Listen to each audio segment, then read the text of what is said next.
Amen. Magandang umaga po sa ating lahat, mga ginigiliw, mga minamahal ng Panginoon. May pag-asa po sa Panginoon, mga ginigiliw.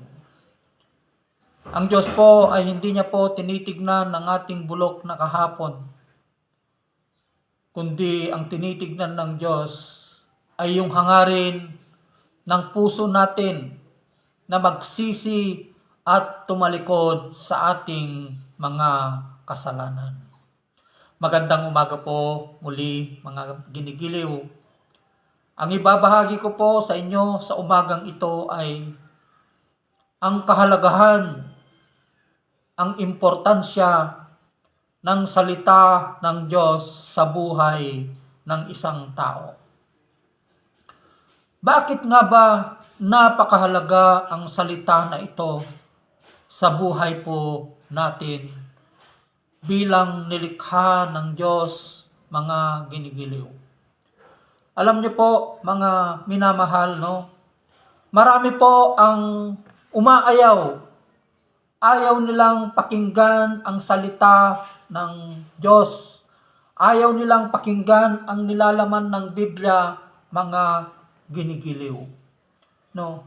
Ang masasabi ko po sa inyo sa umagang ito, no, na kung wala ang salita, wala po tayong pananampalataya. No word, no faith. Opo. No word, no salvation. No word, no God. Kung walang salita, walang Diyos. Kung wala ang salita, wala tayong pananampalataya, mga ginigiliw. Kung wala ang salita, hindi totoo ang Diyos na sinasamba at pinaglilingkuran po natin, mga ginigiliw. Kaya nga sinabi po ng ating Panginoong Jesucristo sa kanyang salita, it is impossible, napaka-imposible daw na ma-please natin ang Diyos. It is impossible to please God without faith. Alam niyo po kung saan nanggagaling ang pananampalataya natin? Nanggagaling lamang ito sa salita ng Panginoon. Ito po, mga ginigiliw, ito po ang sandigan ng ating pananampalataya. Kung ayaw po nating pakinggan at kilalanin ang salita ng Panginoon, mga ginigiliw, sino ngayon ang Diyos na pinaglilingkuran natin? Sino ang Diyos na sinasamba natin kung ayaw natin pakinggan at kilalanin ang salita ng Panginoon, mga ginigiliw, no? Kaya nga po, napaka-imposible po na may pananampalataya tayo. Napaka-imposible na totoo ang Diyos na sinasamba at pinaglilingkuran po natin kung wala po ang Biblia, wala po ang salita ng Panginoon, mga ginigiliw. Marami po ang ayaw. Mga ginigiliw, ang gusto lang nilang paniwalaan yung bagay na nakikita nila. Yung imahe na nakikita nila. To see is to believe. Alam niyo po, hindi po yun ang totoong pananampalataya, mga ginigiliw. Or ibig sabihin, hindi po totoo ang Diyos na sinasamba po natin, mga ginigiliw. Alam niyo po, mga ginigiliw, no? Kaya, umpisahan ko po ito kung paano po nagsimula ang kapangyarihan ng Diyos, mga ginigiliw. Kung babasahin po natin dito sa lumang tipan, sa Biblia, mga ginigiliw, ang Diyos ay nangungusap sa kanyang mga lingkod.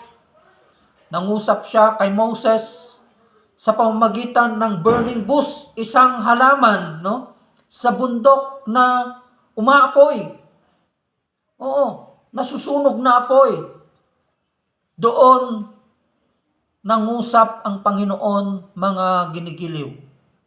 Nangusap siya sa pamamagitan ng mga haliging apoy.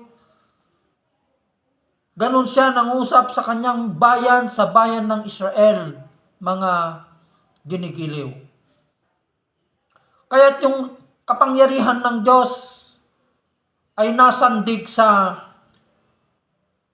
kaban ng tipan. No? Alam nyo yung kaban ng tipan, parang isang maliit na aparador na ganyan, no? Na parang nandoon yung tungkod ni Aaron na may tumubo po. Yun ang ginamit ni Moses nung hinati ng Diyos ang dagat na kung saan doon dumaan ang mga Israelita nung sila ay tumakas galing sa Ehipto, mga ginigiliw. At andun din po yung nilalaman po ng kaban ng tipan or Ark of Covenant, andun din po yung mana, isang tinapay na galing sa langit. Yun ang kinakain ng mga lingkod ng Panginoon, yung mga pinili ng Diyos na kanyang bayan, nung andun po sila sa bundok, sa ilang. Nahuhulog ang mga tinapay na yon na galing sa langit, yon ang kanilang kinakain. Yon ang ibinigay ng Diyos na pagkain nila habang sila ay naglalakad sa ilang patungo sa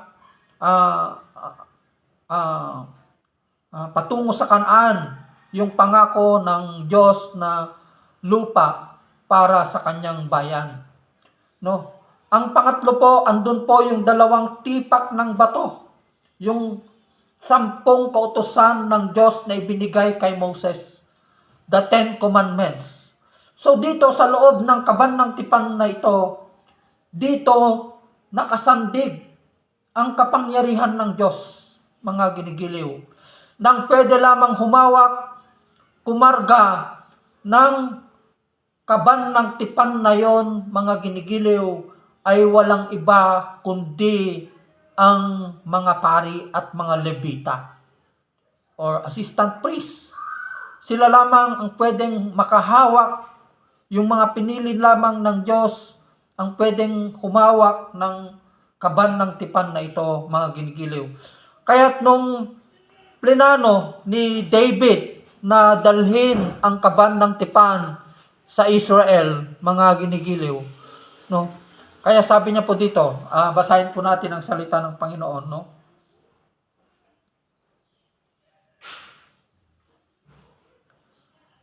Andito po siya sa una Kronika 13. Sumangguni si David sa mga pinuno ng mga pangkat ng libo-libo at daang-daang kawal. Sinabi niya sa buong sambayanan ng Israel, kung sumasang-ayon kayo at kung ito'y ayon sa kalooban ni Yahweh na ating Diyos, anyayahan natin dito ang mga kapatid nating wala rito, pati ang mga pari at mga Levitang nasa mga lungsod na may pastulan, sabi niya po. Pagkatapos, kunin natin muli ang kaban ng tipan na napabayaan natin noong panahon ni Saul, sabi niya. Sumang-ayon ang lahat sa magandang panukalang ito. Kaya tinipon ni David ang mga Israelita mula sa Sihor, sa Ehipto, hanggang sa pasukan ng Hamat upang kunin sa lungsod ng Jearim ang kaban ng tipan at dalhin sa Jerusalem. Pumunta silang lahat sa Baala, papuntang lungsod ng Jearim sa Juda, upang kunin ang kaban ng tipan ng Diyos na si Yahweh na nakaluklok sa trono sa ibabaw ng mga kerubin.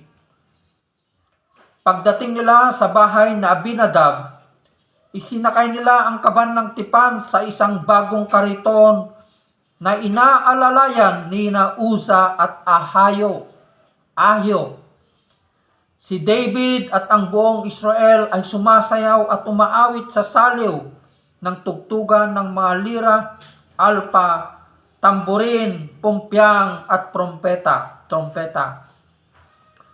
To sa verse 9, ngunit pagsapit nila sa giikan sa Kidon, natisod, natumba, ang mga bakang humihila sa kariton. Kaya't hinawakan ni Usa ang kaban ng tipan upang hindi mahulog. Dahil dito, nagalit sa kanya si Yahweh kaya't namatay siya noon din. So nagalit ang Diyos kay Usa. Dahil imagine that, no? Kung iisipin natin, no?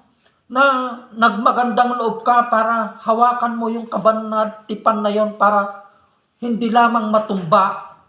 Pero pinatay pa rin siya ng Panginoon dahil ayaw mo, iniingatan mo yung kaban ng tipan na yun. Pero namatay yung humawak.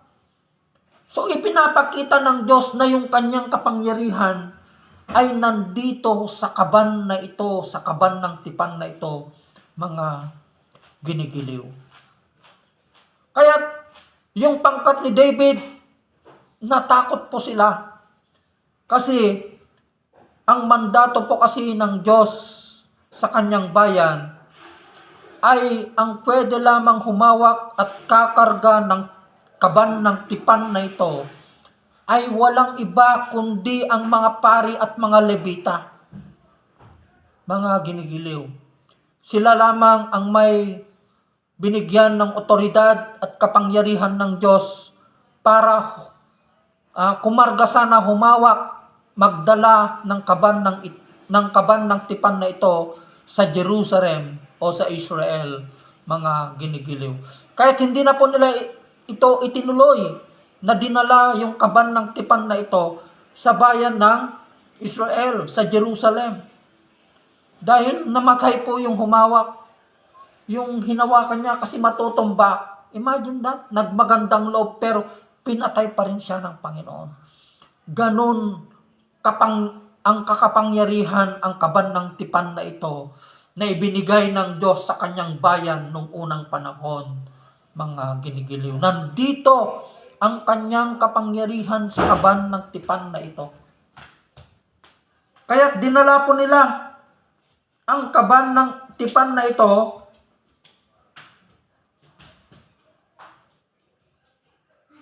sa halip, sabi niya po dito sa verse 13, sa halip na iuwi ito sa Jerusalem, dinala niya ang kaban sa bahay ni Obed-Edom na tagalunsod ng Gat.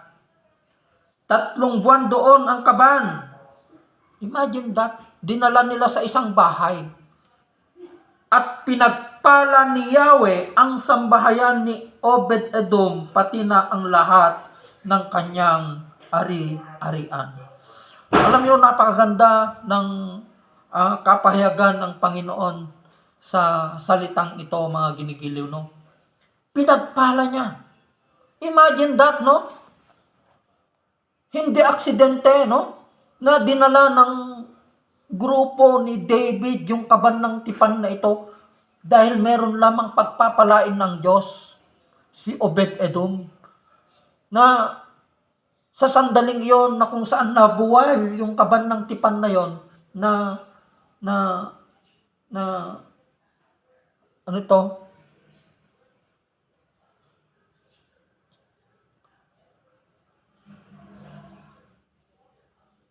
Na hinihila ng mga baka nung nabuwal na ito malapit sa bahay ni Obed-Edom.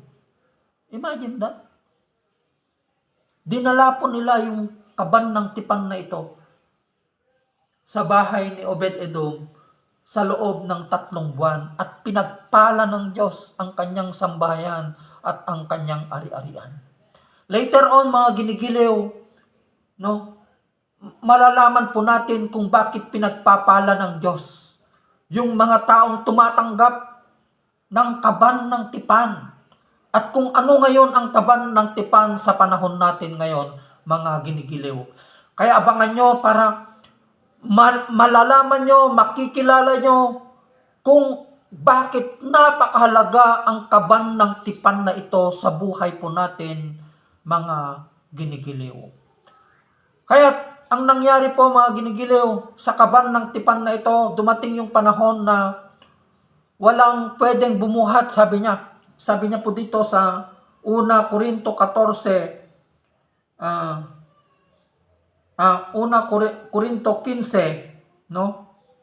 2, sinabi niya, walang maaring bumuhat sa kabaan ng tipan ng Diyos maliban sa mga Levita, sapagkat sila ang pinili ni Yahweh upang magdala ng kanyang kabaan at maglingkod sa kanya habang panahon. Sabi niya po, mga ginigiliw.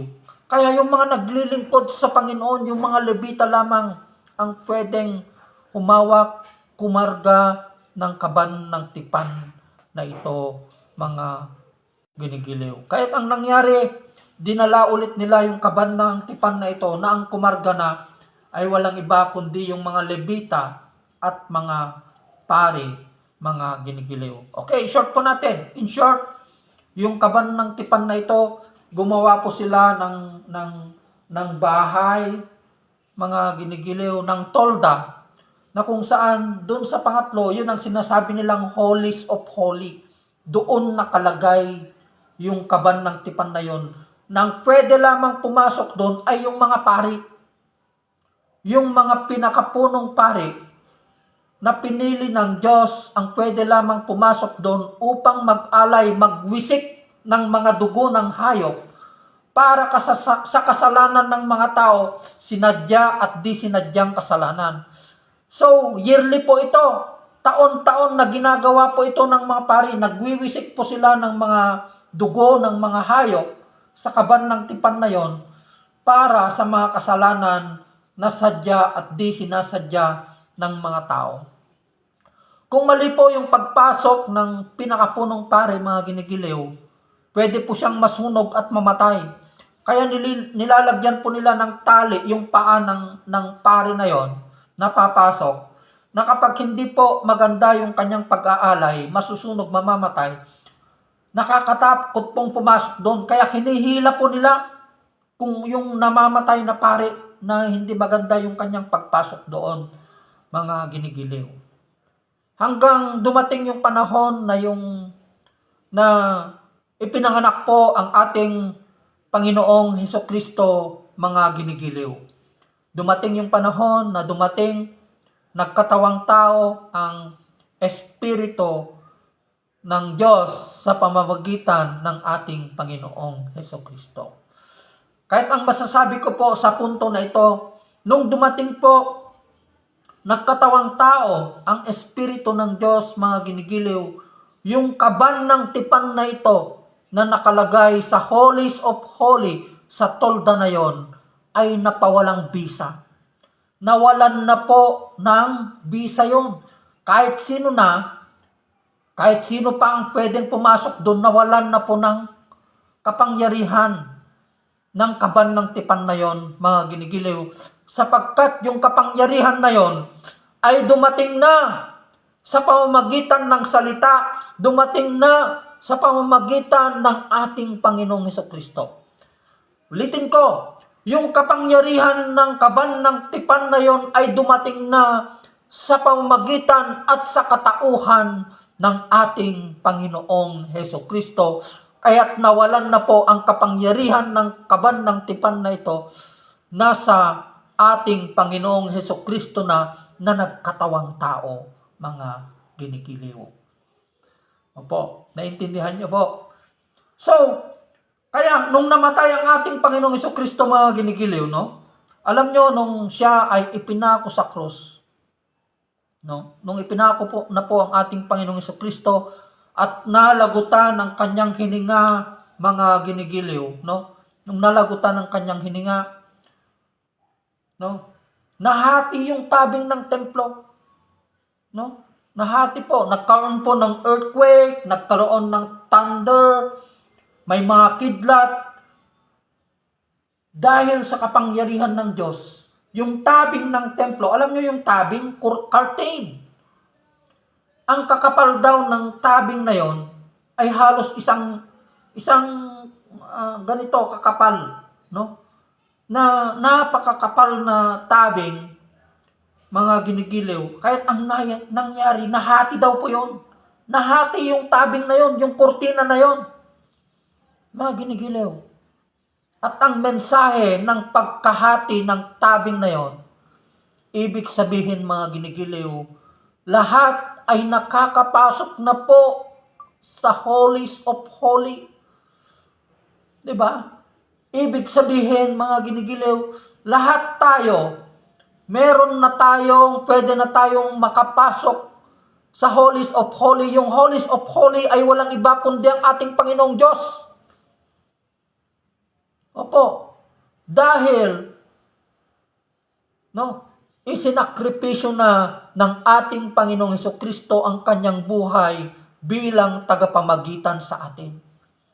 Siya ang nagiging daan, siya ang nagiging tulay natin upang makarating tayo sa ating Ama, upang makarating tayo sa Diyos. Dahil sa pagkapako ng ating Panginoong Hesukristo sa ating mga kasalanan. Kaya yung kaban ng tipan na yon, nawalan na po ng kabuluhan. Wala na pong epekto yon. Sapagkat ang kaban ng tipan ay walang iba kundi ang ating Panginoong Hesukristo. Siya ang dumating na bagong kaban ng tipan. Ang kapangyarihan ng Diyos ay nasa ating Panginoong Hesukristo na. Naiintindihan niyo po? Kaya ito, napakaganda po ito mga ginigiliw. I-share po natin ito, Sir Willie. I-share po natin sa mga pamilya natin, sa mga kaibigan natin, para marami po ang makakakilala sa Panginoon. Marami pa po ang makakaalam ng katotohanan ng mga salita na ito. Lahat po ng mga salita ng Panginoon, i-share po natin para tayo po ang daluyan ng pagpapala, mga ginigiliw. Tayo ang daluyan ng Diyos upang marami pa po ang maligtas. I-share po natin yung video po natin sa mga kaibigan, sa kapamilya po natin, mga ginigiliw. Kahit ang nangyari po, nung namatay ang Panginoong Hesukristo, pagkatapos ng 3 araw, siya po ay muling nabuhay. Kaya't nung ang ating Panginoong Hesukristo, siya ay muling nabuhay, mga ginigiliw, nag-stay pa siya dito, nanatili pa dito sa lupa ng mga ilang araw. More than 40 days po siya. Nagturo pa rin siya sa patungkol po sa kaharian ng Diyos. Marami pa po ang nakakita sa kanya, hindi lang yung mga 12 alagad, kundi may 500 pa. Kung babasahin po natin sa Acts, marami pa ang nakakita ng muling pagkabuhay ng ating Panginoong Hesukristo. Kaya't sila ang nagpatotoo, sila po yung mga tunay na saksi. Sumasaksi sila sa muling pagkabuhay ng ating Panginoong Hesukristo. Kaya't sino ang tunay na saksi ngayon, mga ginigiliw? Ang tunay na saksi ay yung naniniwala at sumasampalataya ka sa ating Panginoong Hesukristo bilang Diyos at tagapagligtas ng iyong buhay. Pero kung hindi mo pinapaniwalaan ang ating Panginoong Hesukristo, hindi ka sumasampalataya sa Kanya, hindi ka tunay na witness, hindi ka tunay na saksi. Ang tunay na saksi lamang ay walang iba, kundi yung sumasampalataya at kumikilala sa ating Panginoong Hesukristo bilang Diyos at tagapagligtas ng kanilang buhay. Marami ang nakakita ng Kanyang muling pagkabuhay. Ang Kanyang muling pagkabuhay ay nagbigay sa atin ng pag-asa. Ibig sabihin, noong muling nabuhay ang ating Panginoong Hesukristo, tayo rin, binibigyan din niya tayo ng karapatan. Binibigyan din niya tayo, mga ginigiliw, upang maranasan din po natin mabuhay katulad ng ating Panginoong Hesukristo. Dahil sa Kanya nagmumula ang buhay. Siya ang may akda ng ating buhay, ang ating Panginoong Hesukristo, mga ginigiliw, mga minamahal ng Panginoon. Dito po, malapit na pong matapos. Kaya't nung umakyat ang ating Panginoong Hesukristo, ano ang Kanyang bilin sa atin? Ang Kanyang iniwan ay ang kanyang salita. Ito po ang iniwan ng ating Panginoong Hesukristo. Ito na po ngayon ang kaban ng tipan. Nandito na po ang kapangyarihan ng Diyos, mga ginigiliw. Nandito na po nakalagak ang kapangyarihan ng Diyos. Kaya every time na nagbabahagi ko po ako ng salita ng Panginoon, binibigyan halaga ko po ang salita ng Diyos dahil dito nagsisimula ang ating pananampalataya. No word, walang salita, walang Diyos. No word, no faith. Kaya nga sabi niya, it is impossible to please God without faith. Napaka-imposible na ma-please natin ang Diyos kung wala ang pananampalataya. Saan ba nanggagaling ang pananampalataya natin? Nasa Romans 10:17 po. Faith comes from hearing and hearing the word of God. Ang pananampalataya ay nanggagaling lamang sa salita ng Diyos, mga ginigiliw. Kaya nga, inuulit-ulit ko, no word, no faith. No word, no salvation. No word, no God. Kung wala, hindi mo pinapakinggan, hindi mo tinatanggap ang salita ng Diyos, hindi totoo yung Diyos na pinaglilingkuran mo. Opo. Kaya mga ginigiliw, no? Kaya ako binibigyan diin ang salita ng Panginoon, mga ginigiliw, dahil ito lamang ang pwedeng makapagbago sa buhay po natin.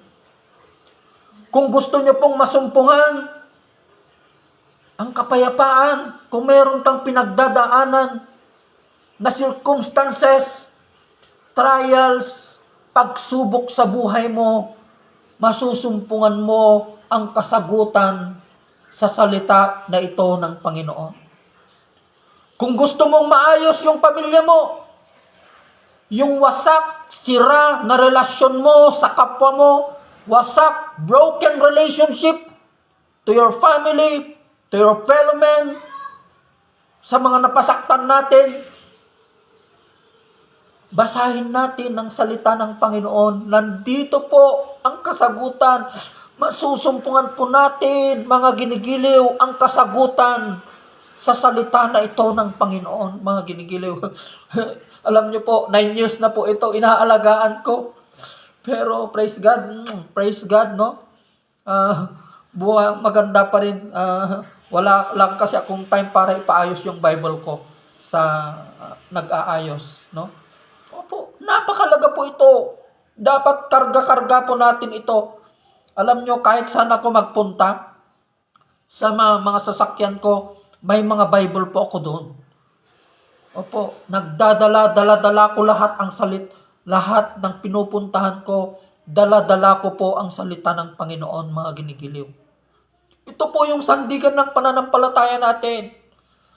Kung wala po ang salita, walang Biblia sa atin, hindi totoo yung Diyos na pinaglilingkuran natin.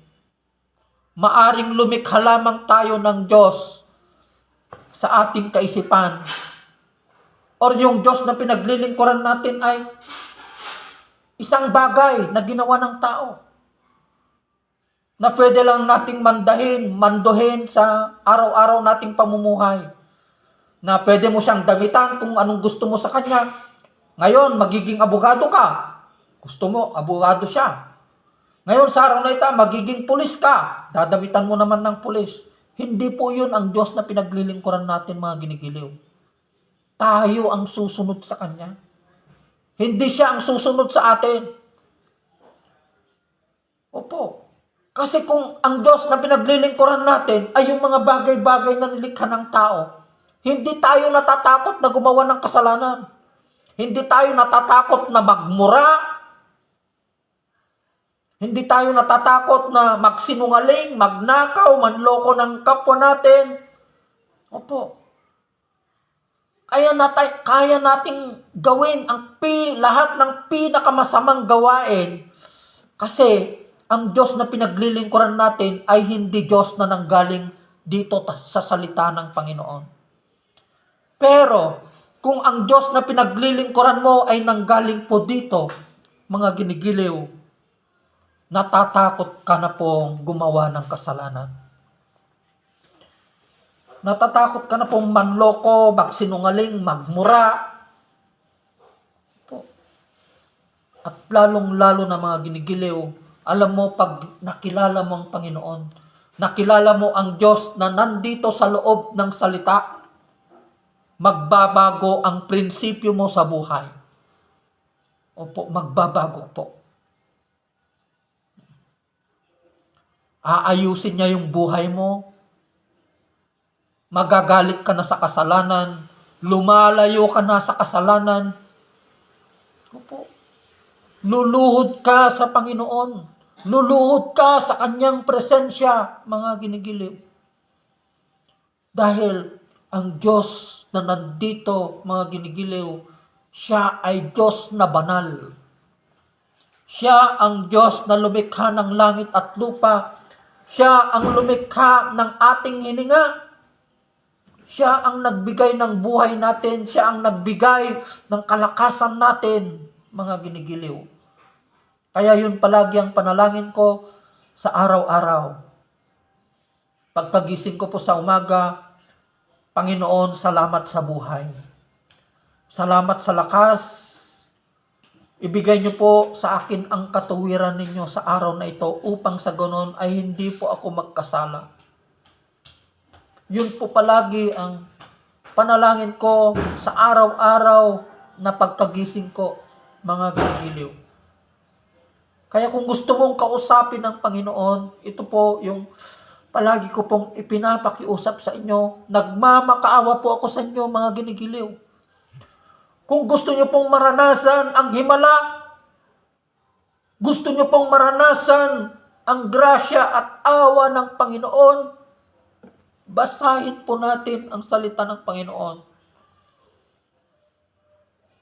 Inuulit ko po, kung gusto nyo pong maranasan ang himala ng Diyos, gusto nyo pong maranasan ang Kanyang mga pangako,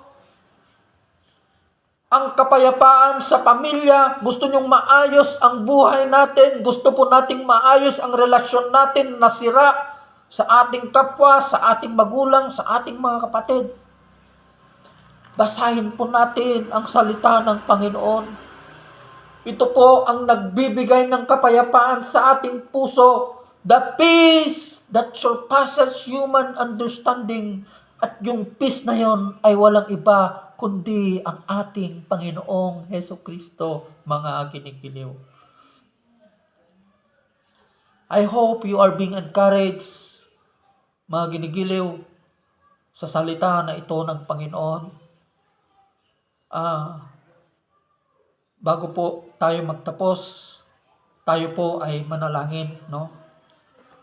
Shout out Sir Willie sa patuloy na pagtangkilik, patuloy na panunood at pakikinig na salita na ito ng Panginoon. God bless po sa inyo, sir. I-share po natin yung mga salitang ito kay Ma'am Lian Batong at sa lahat po.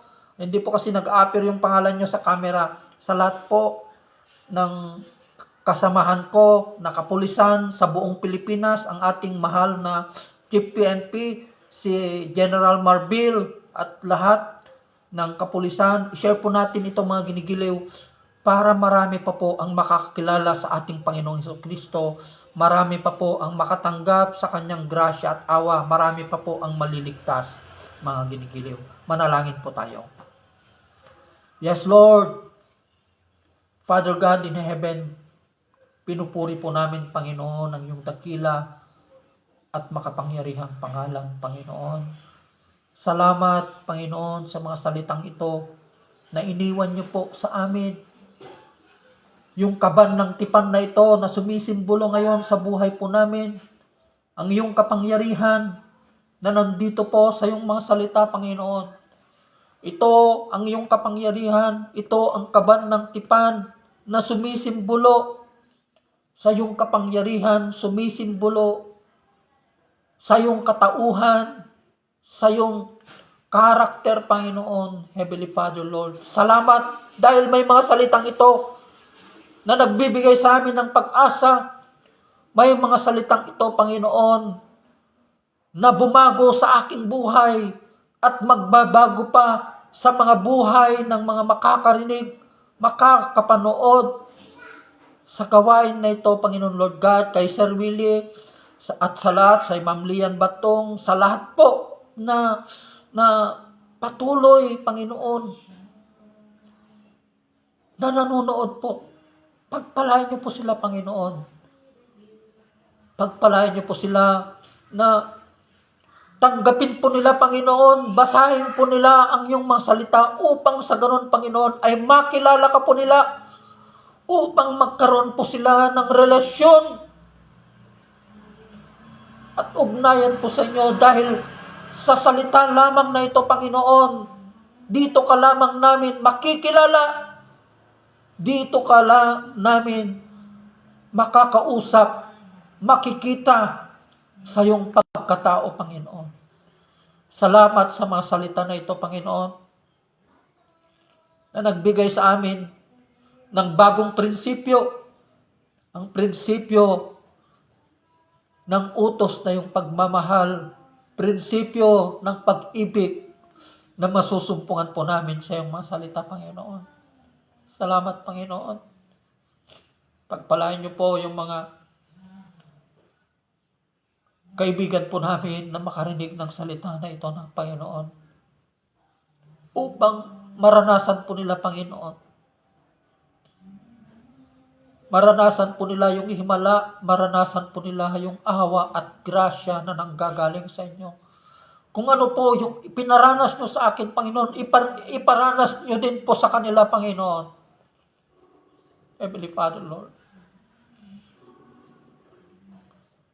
Salamat. Salamat.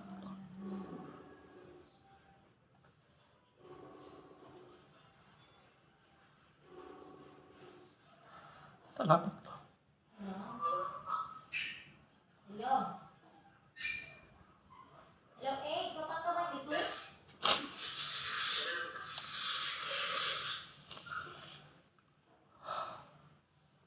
God bless po. God bless everyone. Salamat po sa inyo. Share po natin to kay Marjorie at sa lahat po. God bless po.